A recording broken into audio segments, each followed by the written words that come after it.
Pela lei, qualquer pessoa que foi condenada tem o direito de se reintegrar à sociedade após o cumprimento da pena em regime fechado, mas nem sempre isso acontece. Você acredita, Janaína, que a ressocialização ainda é um tabu no Brasil? Não, veja, existe, né, não vou nem dizer que seja um preconceito, é até um conceito. É até um conceito, porque na medida em que faltam empregos para aquelas pessoas que nunca se envolveram numa situação de ilicitude, muitas vezes o empregador ele dá preferência, né, para abrir vagas para quem está nessa condição de não ter tido uma passagem pelo sistema prisional e com os perigos, inclusive, de envolvimento com facções criminosas. Então, não vou nem dizer que seja um preconceito, é mesmo um conceito. Agora, nós precisamos debater até que ponto, socialmente, essa mentalidade é a mais adequada, né? E até que ponto não caberia ao Estado buscar incentivos para a contratação dos egressos.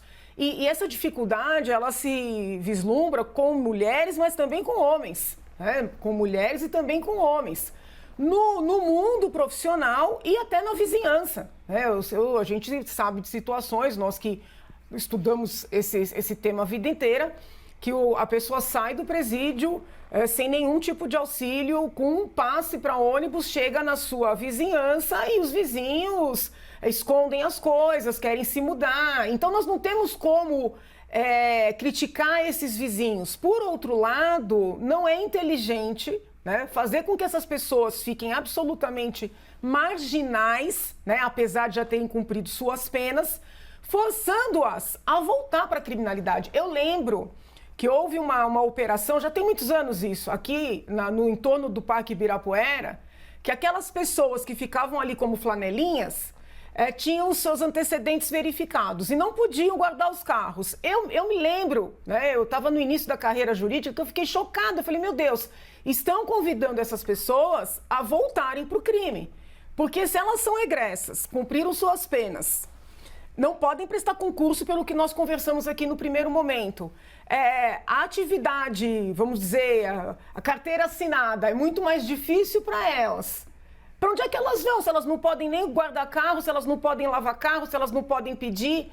Então, esse debate já passou da hora de nós realizarmos esse debate, né? Compreendendo o sentimento de todas as partes, mas reconhecendo que é um fato, que essas pessoas voltarão à sociedade. Muito bem. Até quero ler aqui um tweet, vocês sabem que eu gosto de ler as mensagens, né? Todo mundo participa junto.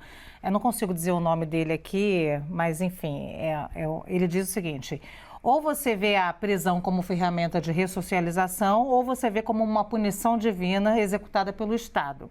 Não tem meio termo. Pode até tentar argumentar, mas se esmiuçar, vai ver que os dois são dois únicos pontos de vista absolutamente incompatíveis. Acho que a gente até está falando disso aqui, porque quando eu pergunto se é ainda um tabu, eu estou dizendo, sim uma ressocialização, é isso que diz a lei. Mas no caso dela, especificamente da Suzane von Richthofen, que a gente está discutindo aqui, em relação a um concurso público, ela não poderia.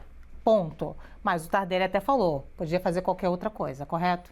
Eu acho que a ressocialização um dos...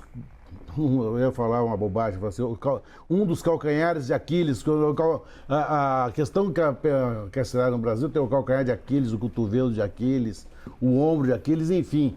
Ela é muito frágil, ela é muito fácil de se detectar as muitas deficiências dela, basta uma aproximação de semanas e a gente percebe que o sistema penitenciário brasileiro ele é uma tragédia em si mesmo, né? A começar da superlotação carcerária, a começar do tratamento degradante que se dá aos presos, a começar da dificuldade que se tem de fazer com que o preso consiga ele recuperar e tomar de volta o destino de sua vida. Eu tive, Lu, que assim, estava pensando, enquanto a Janaína falava, dezenas de relatos de pessoas que sentiram muito mais medo quando ouviram o portão da penitenciária bater nas costas do que da própria prisão em si mesmo, porque a senhora não sabia para onde ir. Eu cheguei a conversar com um, ele desconhecia tudo, ele falou assim, mudou tudo, mudou a cidade, mudou o ônibus, mudou o metrô, ele não sabia como se movimentar. Para onde ir, ele não sabia o que fazer. Ele falou assim, foi o dia do maior desespero da minha vida.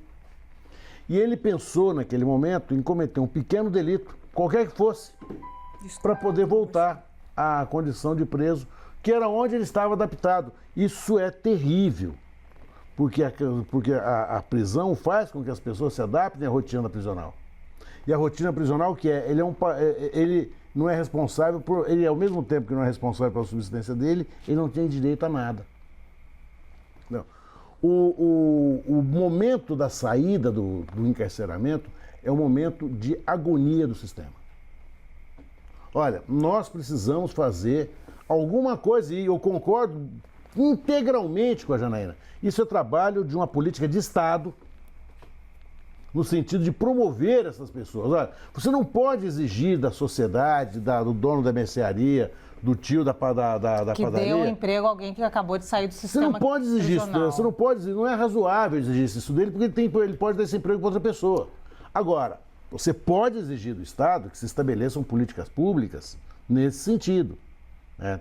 Olha, nós precisamos fazer algo.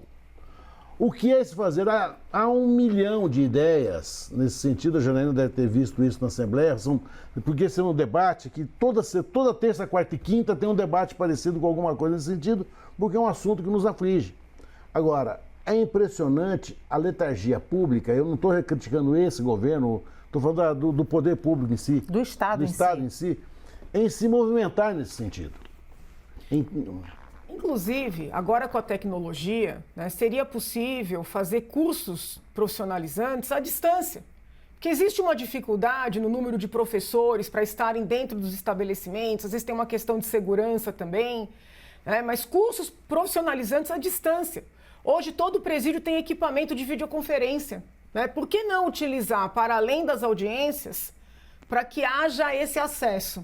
Esse mesmo equipamento pode servir para as audiências, pode servir para a profissionalização, para a educação e até para a telemedicina, que um outro problema que existe dentro dos presídios é a ausência de profissionais médicos. Eu conheço bem, porque o doutor Tardelli, como ex-promotor, deve também ter inspecionado várias unidades. E, assim, chama muito atenção nessas inspeções o fato, por exemplo, das atividades profissionais serem atividades profissionais que não vão sustentar ninguém do lado de fora. Eu lembro, toda vez que eu entrava num presídio, eu dizia, meu Deus do céu, quando essas pessoas saírem daqui, onde é que elas vão fazer tanta rabiola para pipa? O senhor já deve ter visto isso. Franga de bola. É rabiola para pipa, por mais que se compre pipa.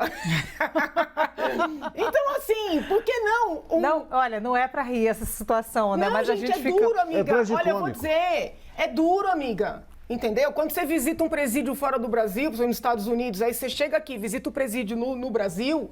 nem estou falando de desumanidade, estou falando de falta de mentalidade. Fazer o seguinte, ó, já que esse povo está aqui, vamos trabalhar esse povo para sair, né, numa outra condição. Né? E aí é tratamento contra a drogadição, porque muitos têm envolvimento... Mas posso mandar um papo reto aqui para vocês? Pode até continuar respondendo. Você não acha que o Brasil ele tem na lei, na letra da lei, a questão da ressocialização do preso? Mas na cabeça de boa parte da população brasileira, inclusive do setor do qual você faz parte, que é o setor mais conservador, que fala, direitos humanos para preso, para que direitos humanos? Direitos humanos para bandido? Não acha que no final das contas tem mais um desejo de prisão perpétua e pena de morte? Então vamos por partes, né? Vamos lá. Eu defendo firmemente, né, que nós temos que guardar a humanidade, a dignidade humana do cumprimento da pena, mas nós não podemos nos afastar da ideia de que pena é punição. Porque se você partir do pressuposto de que pena é coisa boa para quem é apenado, você dá um poder para o Estado dizer o seguinte, vou te prender para o seu bem. Então a gente tem que ter claro que é punição. E que a pessoa só pode ser punida se cometer um ato ruim também. E que essa pena tem que ser proporcional ao ato praticado. Então, esses discursos bonitos de que pena não é castigo, de que pena não é punição, são discursos autoritários de estados que, em regra, vão abrindo a atribuição de pena privativa de liberdade. Os direitistas que acham que direitos humanos, né, são para alguns e não para todos, porque também tem esquerdista que não reconhece direito humano de vítima, né? A gente tem os dois extremos. Mas os direitistas que têm esse pensamento estão, de certa forma, pagando na pele agora. Porque quantos não são os justos ou injustos, os inquéritos e processos, as prisões que estão acontecendo. Mas você concorda... Recaindo sobre... Então, assim... Você concorda que esse discurso corre solto, né? Bandido bom, bandido morto, direitos humanos para preso para quê? Existe, é um discurso equivocado, e muitas dessas pessoas atrelam isso aos progressistas. Os progressistas vêm com essa história de direitos humanos. É porque muitas vezes o progressista coloca a vítima em segundo plano. Nós temos os dois excessos.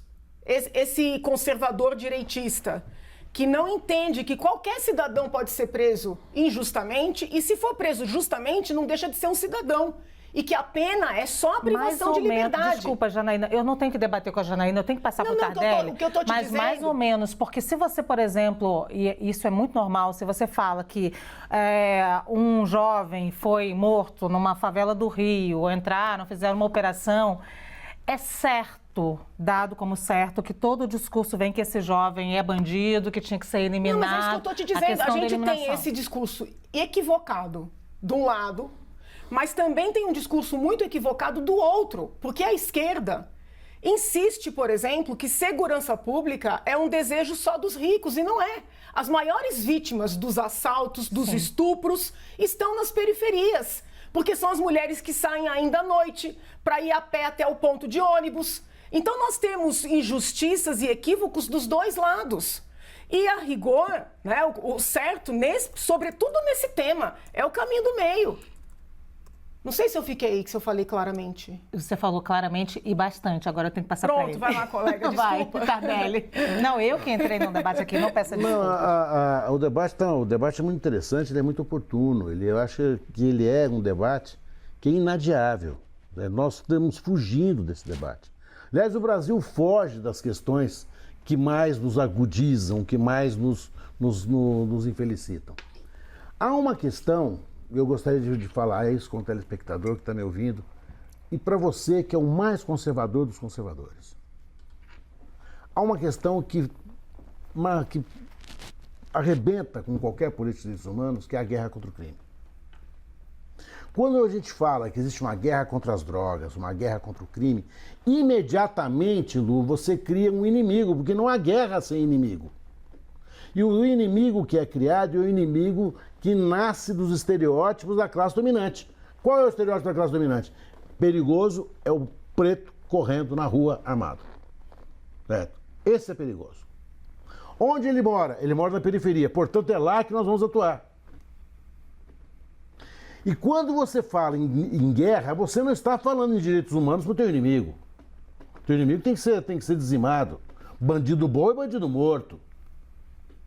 Quando aconteceu aquela coisa horrorosa do 111 de São Paulo, e o Caetano Veloso, numa das músicas dele, dizia o silêncio cúmplice da população, o dia de 111 pessoas mortas que estavam lá desarmadas e presas. Certo?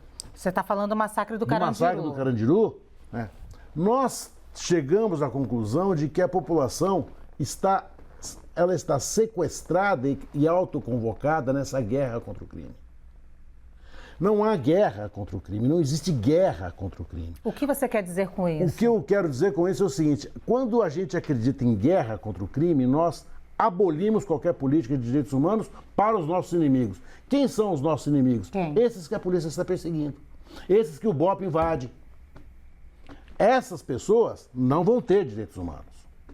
Porque elas provocam vítimas também quando elas cometem crime. Então, fica um buraco nessa política, e quantos mais prenderem, e dane-se que eles estão sendo lá amontoados.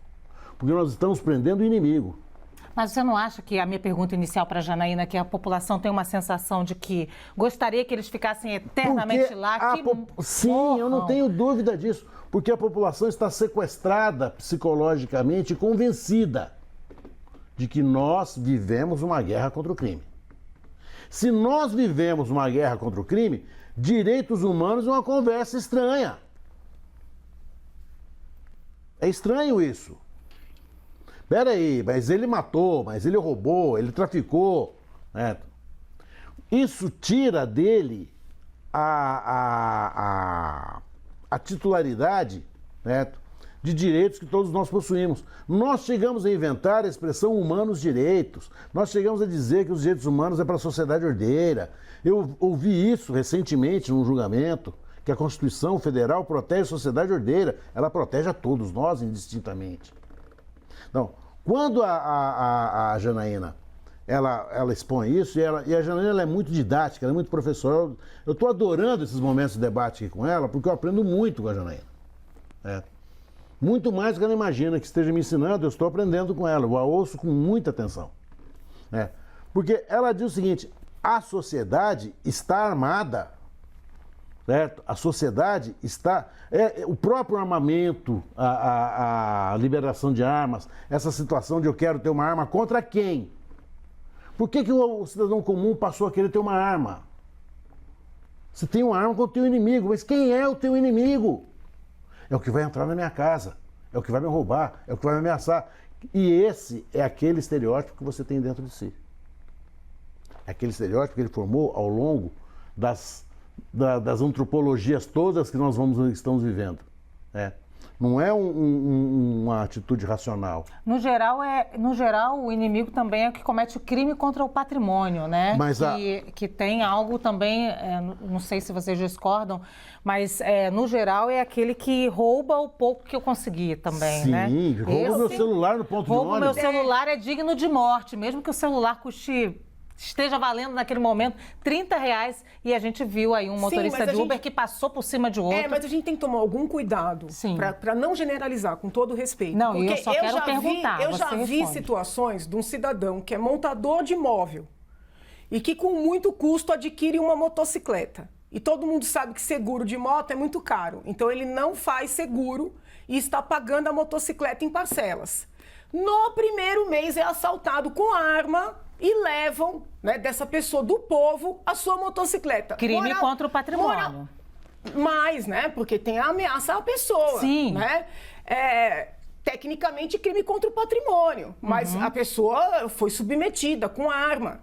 O que acontece? Esse homem do povo que precisa da motocicleta para se deslocar, fica sem a motocicleta, com a dívida, com todo o drama de ir para a delegacia fazer boletim de ocorrência. A sensação de injustiça constante. Então a gente tem que tomar cuidado também. A gente não quer demonizar quem pratica crime, quer que sofra exclusivamente o que está escrito na lei. Mas nós não podemos também romantizar. Porque as vítimas são principalmente os pobres. Isso precisa ser dito. Quando eu falo isso em sala de aula, meus alunos falam, a senhora está apelando. Não, senhor. Você pega o jornal, entendeu? Porque é a pessoa que não tem como se proteger, que é a mais vítima do estupro. Então, assim, os crimes existem. Mas, né? Janaína, a minha pergunta, que eu não terminei de fazer, sobre ser crime contra o patrimônio, era justamente no sentido do que você está respondendo.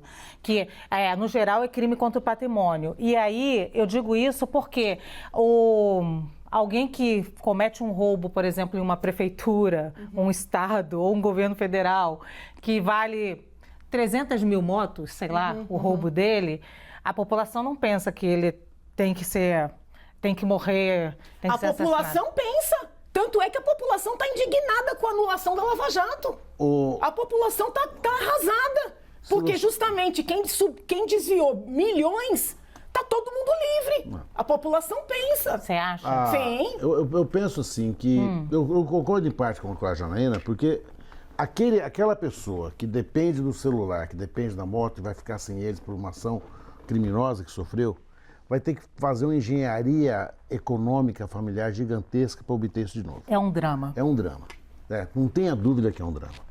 Mas o que eu estou dizendo é o seguinte, essa situação é imediatamente capturada pelo poder, dizendo o seguinte, tá vendo? Se ele não estivesse ali, você não teria sido assaltado. Como que ele não vai estar ali?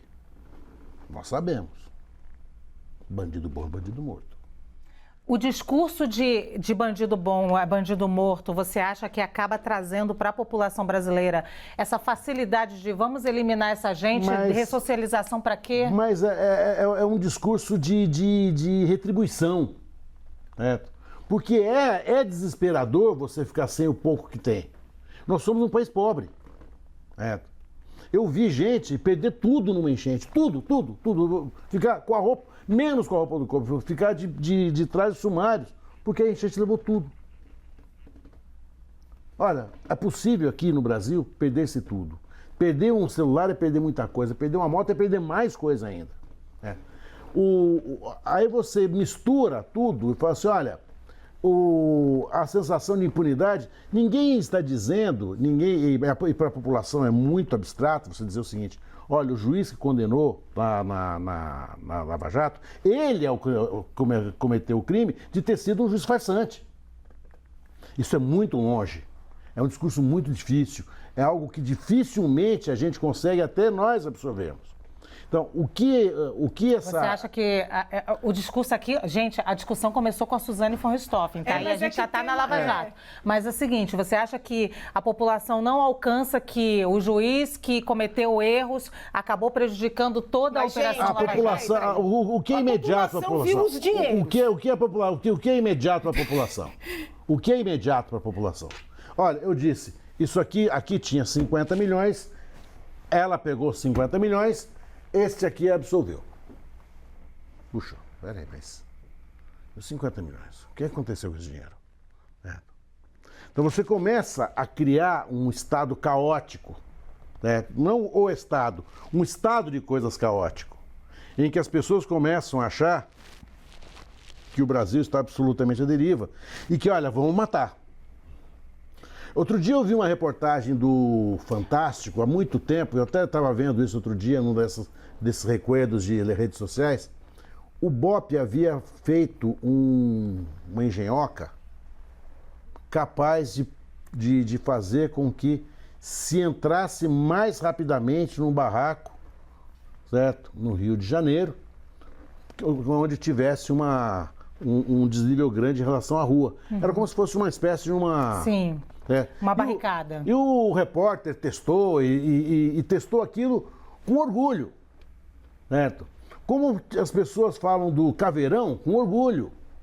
Dia desses, a deputada Renata Souza, do Rio de Janeiro, estava em uma ação na Maré e o helicóptero atirava de cima.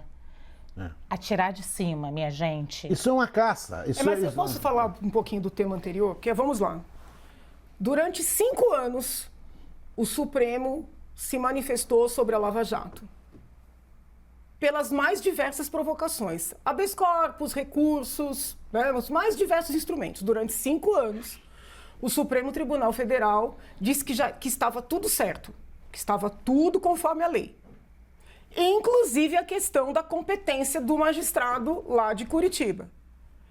E esse ponto vinha sendo levantado pelas defesas, inclusive ontem o presidente indicou o doutor Zanin, que desde o princípio alegou esse ponto, concorde-se com ele ou não, ele não inovou, ele desde o princípio alegou esse ponto. E o Supremo Tribunal Federal rejeitou expressamente, uma série de vezes, este argumento. Eis que, 5 anos depois, o mesmo Supremo, com a mesma composição, decide anular praticamente tudo, porque não são só os 4 processos do presidente Lula. Depois do presidente Lula, vieram outros tantos. Sim. E em nenhum momento nessas decisões se fala, por exemplo, que o dinheiro que foi encontrado no apartamento, 52 milhões, que todo mundo viu o filme, que aquele dinheiro não existia. Uhum. Não houve decisões dizendo que os ilícitos que foram constatados não ocorreram. Partiu-se do argumento de que o juiz era incompetente, algo que ninguém disse durante 5 anos, e se derrubou tudo. Então, é natural que a população fique indignada. Mas você acha que... gente, o tema não é Lava Jato, tá? Eles caíram na Lava Jato aqui porque eles gostam desse tema, hein? Eu só quero explicar isso. A gente está falando que a Suzane von Richthofen se inscreveu para um concurso público. Olha como é que é a minha vida aqui. o Tardelli estava falando de Lava Jato, mas porque eu perguntei sobre o crime do colarinho branco, praticamente, né? Se a sensação de injustiça da população, e você estava dizendo da complexidade. Meu Deus, e aí eu já você baixei agora... isso aqui, não sei gente, o que para é. de ligar para a Janaína Eu Pascoal, já baixei, por favor. eu não sei o que é, perdão. Tardelli, você. A questão ela é muito complexa para o pessoal que não está afeto ao direito, né? Nós temos as decisões liminares e isso é uma prática horrenda dos tribunais. Dizendo o seguinte, isso aqui importa em revisão, em revolvimento de mérito, isso aqui é uma decisão que importa numa análise mais aprofundada. Não vou fazer e tudo vai passando até que chega uma hora em que eles vão rever o mérito, que eles têm que fazer isso. Em algum momento eles têm que fazer isso, né? E aí eles começam, realmente, olha, naquele momento eu não vi, isso eu já passei por diversas vezes, né? Por diversas vezes. É extremamente extenuante o percurso judiciário no Brasil. Ele chega a ser, assim, cruento conosco. Mas você está falando da Lava Jato Da agora? Lava Jato, porque o que se foi fazendo? Olha, entra o HC. Não, isso não é matéria para HC. Olha, não, isso aqui não vamos ter que aprofundar muito. Não, isso aqui não é o momento de se decidir. Tentando traduzir para o nosso público, você está querendo dizer que foi com um tempo que começou a perceber De repente que a Lava houve... Jato estava maduro. Várias vezes no pleno eles debateram o mérito, doutor, eu vi. Eles chegam assim, viram o ministro Fachin e diz o seguinte, olha, até então eu não tinha examinado com a profundidade que examinei agora, foi esse o voto dele, ele começa o voto assim. E aí começaram a perceber os vícios da Lava Jato. Começaram a perceber os vícios da Lava Jato, né? E aí as coisas começam a cair, e eu entendo e concordo com a Janaína numa coisa, certo? Se isso tivesse sido feito pelo Supremo, se o Supremo se desse conta, não o Supremo, todos os órgãos judicantes do Brasil se desse conta do efeito social dessa demora na decisão, eu acho que a Lava Jato não teria produzido os efeitos que produziu. Nós apostamos no caos. Para depois é o seguinte, não, é isso aqui mesmo, meu direito é assim. Não, não é assim, eu concordo com ela. Certo? Não é assim, não pode ser assim. A Lava Jato foi uma lição histórico-jurídica que nós ainda parece que não conseguimos aprender, porque nada mudou nos tribunais depois da Operação Lava Jato no que toca a mecânica e dinâmica dos julgamentos. O que eu quero falar é o seguinte, só para a gente fechar um assunto aqui para não parecer maluco. Quantas vezes você ouve, e nós ouvimos, Janaína e Lu, não, ele cometeu esses crimes assim, de abuso infantil, ele é um espancador doméstico, mas ele é honesto. A honestidade no Brasil, ela está atrelada ao patrimonialismo. Era essa a minha pergunta desde o início. Então, quando você não é honesto, olha, um homem que espanca não é honesto, certo? Ele pode não roubar a tua carteira, porque ele não precisa do teu dinheiro, certo? Mas ele não é honesto. Quem abusa de uma criança não é honesto. O nosso patrimonialismo chegou a esse ponto, nós inventamos a guerra contra o crime. E quando a gente inventa a guerra, a gente se perde. Uma vez eu estive parado, para quem nós estamos no Brasil inteiro, a nossa polícia mais elitizada, a Polícia Militar, chama Rota. Rondas Ostensivas Tobias de Aguiar, tem um quartel próprio. E um dia eu passava perto do quartel e via as viaturas saindo daquele quartel. Janaína, querida, o que era aquilo? Ninguém sai, nenhuma viatura sai, ela sai, para usar um jargão policial, em desabalada carreira, ela sai em altíssima velocidade. Né? Bom, eles não vão para fazer policiamento, eles vão para uma guerra. Eles não estão prontos para o policiamento, eles estão prontos para uma guerra, eles saem para uma guerra. É descarado, né, gente? Vamos combinar que a gente nunca viu nada parecido em um bairro de classe média alta no Brasil. Então, assim, o Brasil, ele é muito fácil de interpretar, Janaína. Ele é muito descarado. É que eu acho que a gente tá conversando dois temas que podem não ser só duas dois, faces né? da mesma moeda. Vários temas. Quem está lendo a nossa tarde não está entendendo nada. Mas, assim, eu acho que gera muita frustração, né? Tudo que acontece entendeu? Da mesma maneira que é muito triste quando você vê uma pessoa sendo morta por estar numa situação ali, morar na periferia e estar envolta num tiroteio, é muito triste, é frustrante, acaba levando quem não está no crime a ir para o crime, mas também é muito frustrante, né? A gente acompanhar, né, que por uma questiúncula formal, condenações, apurações, investigações sejam absolutamente jogadas na lata do lixo. Então, isso gera um sentimento de que é um país sem justiça. Também é muito frustrante quando o policial, né, que na maneira correta faz o seu papel, prende alguém que cometeu um crime, um roubo, um latrocínio, e de repente vai para a audiência de custódia e é liberado no dia seguinte. Então, assim, a gente não pode generalizar nem para um lado nem para o outro. Né? É um país que tem boas leis. Sim. O Brasil não carece de lei. Agora, é uma dificuldade muito grande de aplicá-la e de manter a aplicação, né, de forma justa. Muito bem. Olha, a gente não conseguiu, é claro, parece que esse debate é eterno, a gente nunca vai conseguir terminar esse debate, mas o tempo termina, gente. Então, assim, ele falou que a Janaína falou que o país não tem justiça. Não só não tem justiça, como tem injustiça muitas vezes, né?